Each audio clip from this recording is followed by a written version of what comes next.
Ladies and gentlemen, welcome back to another episode of Psychonaut Sessions, your home for all things psycho. This is your host, Daniel Moeller. Happy to see you here today. We're going to take a look at Bats, Cats, and CADILLACS from Now Comics, 1989. This is such an amazing era of comic books. That late 80s, going into the 90s. So many different potentials in the air. A lot of things falling short and not getting their full due. Bats, Cats, and CADILLACS is one of those comics I wish could have had a longer run, a longer tenure. Just all around love it. The entire creative team on this book, I don't know a ton about. There's not a whole lot out there. I know that John Snyder III has done quite a few comics work, and I still believe is working pretty heavily in comics. Regardless, I adore this era of comics, especially Now Comics. The company Now, not now as in right now, because a lot of their comics had these airbrushed sort of painted covers, and I loved it. Just that it always popped out to me on the stands.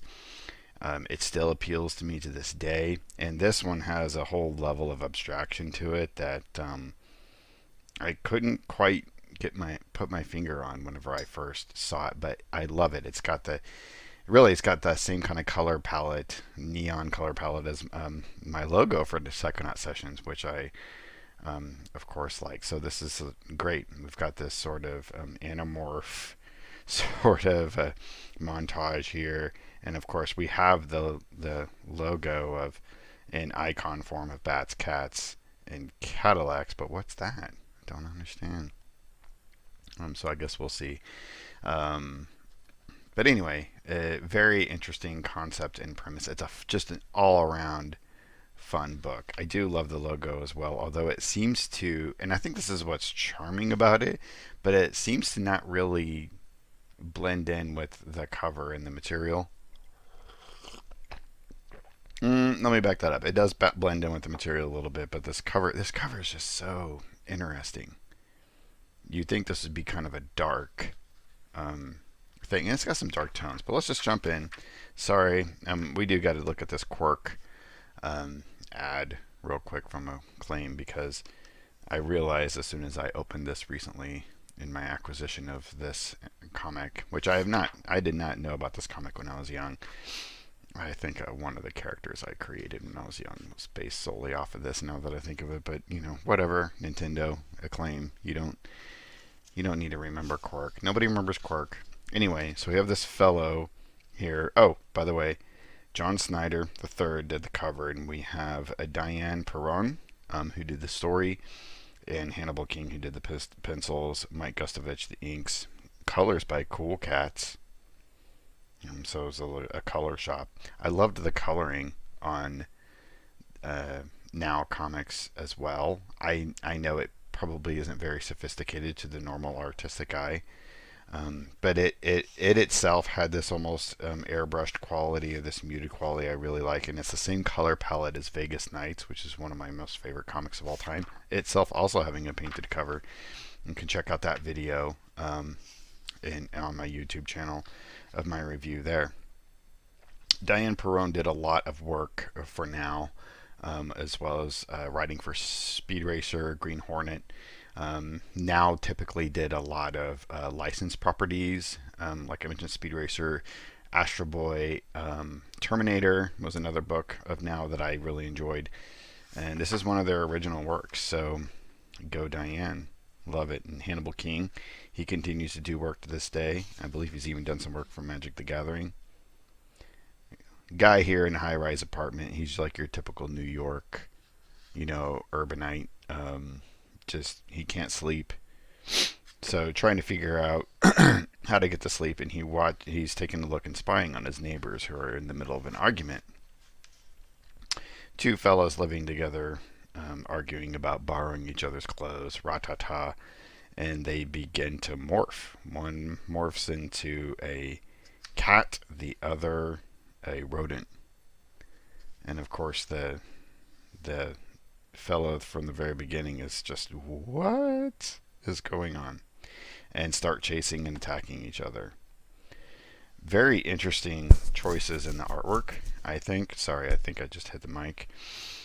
Because you get these very sort of placid, modern, living room layouts, but then there's these very dynamic, cartoony panels and actions of the characters, and then this almost abstract sort of image. It's almost an icon of the cat taking a leap. I like it. I love it. I love the Hannibal King seems to be trying all sorts of different things here, and I really appreciate that. And you can't tell whether this guy's a full blown cat, or half person, half cat. So they give up fighting, and it's basically they're just bored. They're stuck inside, and they're thinking about going out and causing some trouble. So their neighbor that was spying on them was like, you know what? I think I'm going to go out, and if they're going to go out, I'm going to go kind of follow them around and see what's up, because I'm bored. I have insomnia and I can't sleep. It's a very feminine figure of the cat person. I mean, it's a man, but that's just interesting. Bonk's Adventures, Turbo Graphics, ladies and gentlemen. Yeah, it's actually a really great cartoon strip. I love that castle. It's basically a riff off of Super Mario, but don't tell anybody. So we get our rat fella and our cat fella getting ready to go out. They're getting all dressed up for a night out on the town. For some reason, the cat guy decides to leap out the window, and is apparently able to land. So they morph back and forth constantly. And the rat guy came in through the sewers. So why they didn't walk through the front door, I think that's just, imagine this like a cartoon. You have to imagine this particular comic is more like a cartoon. So the neighbor decides to follow them.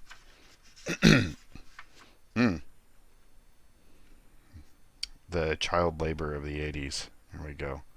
Recruiting us poor kids to get prizes like skateboards and phones that you could see through and shit like that. This is insane, actually. Anyway, all right, let's move on. They go to a place called Pigskins. It's a bar. This amazing 80s fashion, just totally adoring this work.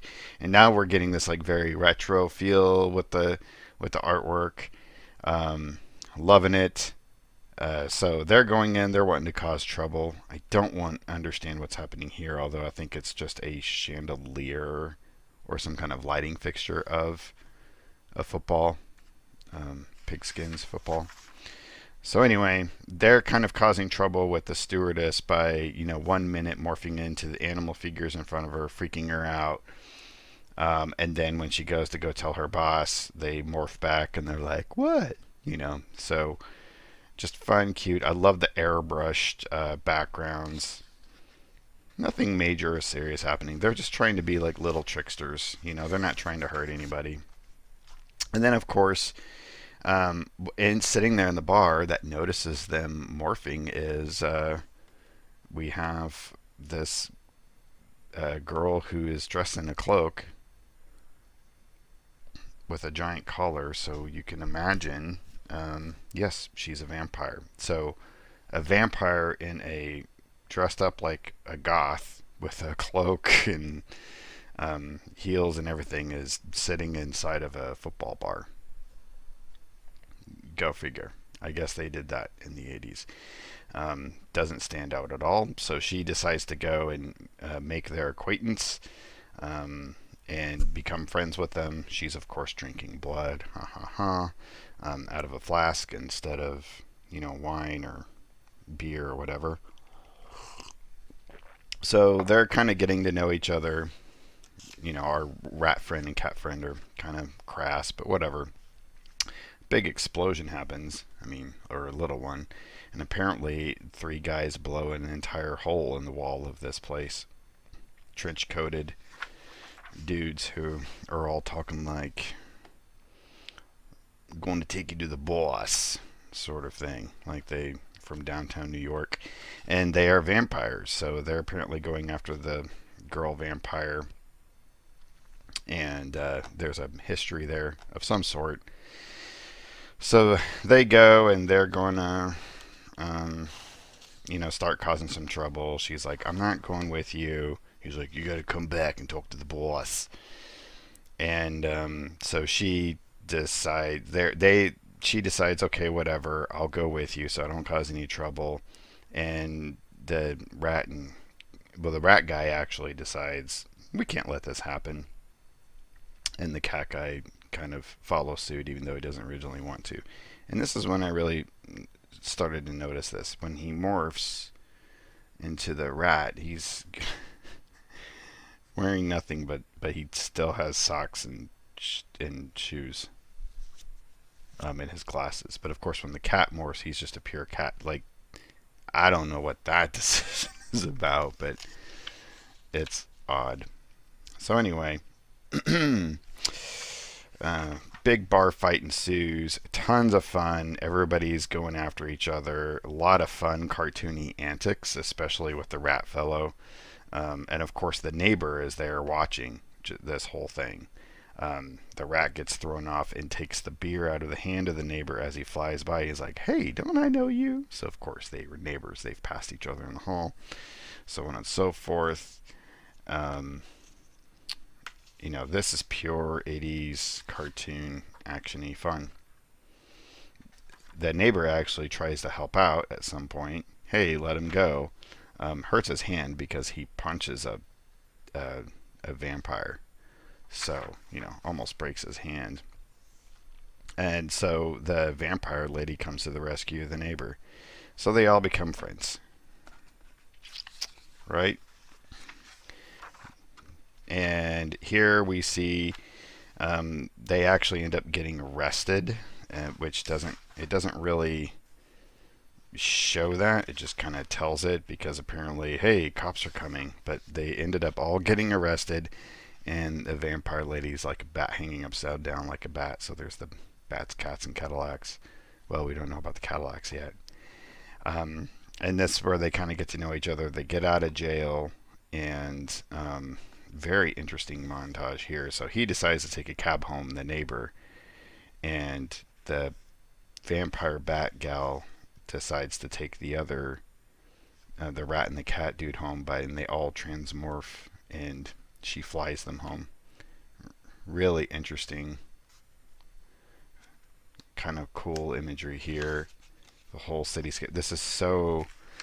Some of this imagery is the kind of retro-y 80s imagery that you would see, like in neon behind the bar. Like it has that this person has that same kind of feel.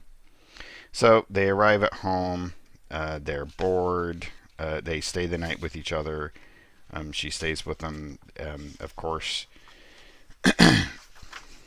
And then moving forward during the day, our neighbor guy goes to work, and it's just boring, humdrum, like, ugh, whatever. And then that same night, he's like ready to go out on the town again. And so are the cat and the rat and the vampire gal.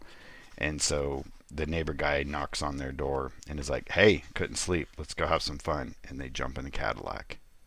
And they're all going to go have a good time. That's it. That's the comic.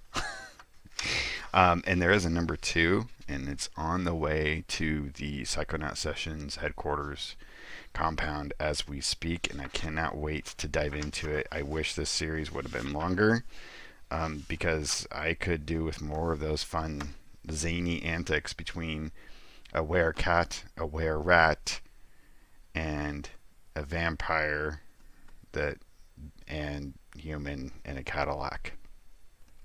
Can't wait to dive into number 2. Totally fun book. Ladies and gentlemen, go check it out. And check out my other videos. Like and subscribe. Thank you so much for joining. Keep it psycho.